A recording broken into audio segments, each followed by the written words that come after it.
Welcome back, everyone, to this journey into the Christian spiritual life. And so far, again, we've spoken about our desire, God's nearness, prayer as friendship, listening to Scripture, and in the last episode, we talked about practicing the daily examen. Today, we need to address something every person who seeks God will face: distractions and spiritual dryness. If you've ever sat down to pray and found your mind wandering, if you've ever felt distant from God, if prayer has ever felt empty, difficult, or pointless, you are not failing. You are experiencing something normal in the life of faith. Even the great saints face dryness and distraction. It is not a sign that you're doing something wrong. It's part of the spiritual journey. But how we respond to these experiences shapes whether we grow or give up. And so today, let's reflect on why these struggles happen and how to stay faithful when they come. And so let's begin with distractions. How many times have you knelt to pray or sat quietly before God only to find your thoughts drifting to work, to worries, to what's for dinner? Distraction is not a failure. It's simply part of being human. Our minds are restless. Our thoughts move constantly. Even the most experienced spiritual masters struggled with wandering thoughts.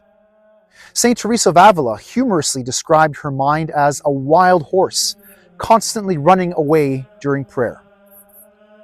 And so what do we do when distractions arise? Well, first, don't fight them aggressively. Don't scold yourself. When you notice your thoughts wandering, simply, gently return your attention to God. Like guiding a child back to focus, bring your heart back without judgment. Distraction itself isn't sin. It's our response to it that matters. So each time you return to God, even after distraction, that return is itself an act of love. C.S. Lewis once said, "The prayer preceding all prayer is, may it be the real I who speaks. May it be the real thou that I speak to." Distracted prayer, offered honestly, is better than no prayer at all. And remember, God knows your weakness. He sees your effort. He is not impatient. Over time, regular practice, especially of short, simple prayers, can help you become more recollected. But perfection is not the goal. Presence is. Now, what about spiritual dryness? Well, this is deeper than distraction. Dryness is when prayer feels lifeless, when God feels distant, when you long for His presence but find only silence.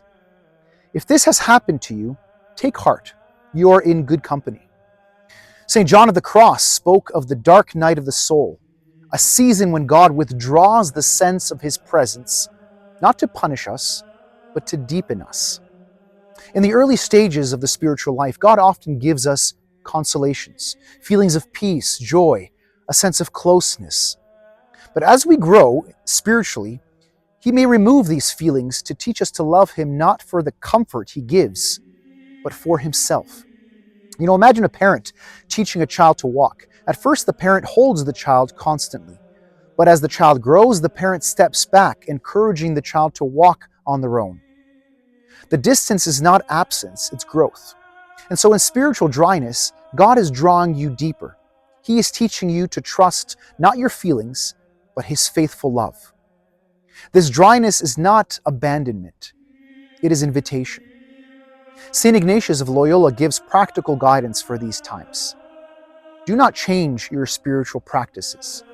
When dryness comes, the temptation is to give up prayer, thinking it's pointless. Ignatius says, do the opposite. Stay faithful. Keep your rhythm of prayer, even when it feels empty. Trust that the dryness will pass. Consolation will return. Feelings come and go, but God remains constant. Examine your life gently. Dryness can sometimes reveal areas where we are resisting grace or where sin has crept in. But often dryness simply comes as part of growth. Discern without harshness. Offer your dryness to God as a gift. Say to Him, Even without feelings, even without comfort, I choose to remain with you, O God. This is pure love. And remember, God may feel absent, but he is closer than ever in these moments. C.S. Lewis, in his brilliant book, The Screwtape Letters, speaks of what he calls the law of undulation. In spiritual life, we naturally move through peaks and valleys, times of joy and dryness, times of closeness and distance. And this cycle is not a flaw in our faith, it's part of how God shapes us. C.S. Lewis explains that in times of dryness, when we continue to obey and pray even without joy, we are learning to love God truly. In his words, he wants them to learn to walk and must therefore take away his hand. And if only the will to walk is really there, he is pleased even with their stumbles. And so the important thing is not to seek constant emotional consolation. The important thing is fidelity, returning to God daily, regardless of how we feel. So what can help you persevere during distractions and dryness? Well, short, frequent prayers. When you can't manage long prayers, return to simple phrases like, Lord, I am here. Jesus, I trust in you. Be near to me. Have mercy on me. These small phrases keep you anchored. Also, use scripture. In dryness, let scripture carry your prayer. Read a psalm slowly. Speak the words even when your heart feels cold. Also, stay connected to the sacraments. Even when prayer feels empty, the Eucharist is real. In every Mass, Jesus is present, whether or not you feel it. Be honest with God. Tell him you feel dry. Tell him prayer feels hard. And this honesty is itself prayer. Also, keep the daily examine. Even when prayer feels dry, reviewing your day with God keeps your relationship alive. Also, find a spiritual friend or guide. Sometimes speaking to someone you trust can help you navigate seasons of dryness. You are not alone in this journey. And finally, remember, God's silence is not his absence. Sometimes when God seems quiet, he is working more deeply than you realize. As St. John of the Cross wrote, "In the dark night of the soul, bright flows the river of God." Trust that your effort, your faithfulness, your quiet returning to God, even without feelings, is precious to him. In times of joy, thank him. In times of dryness, trust him. Whether you feel him or not, he is there.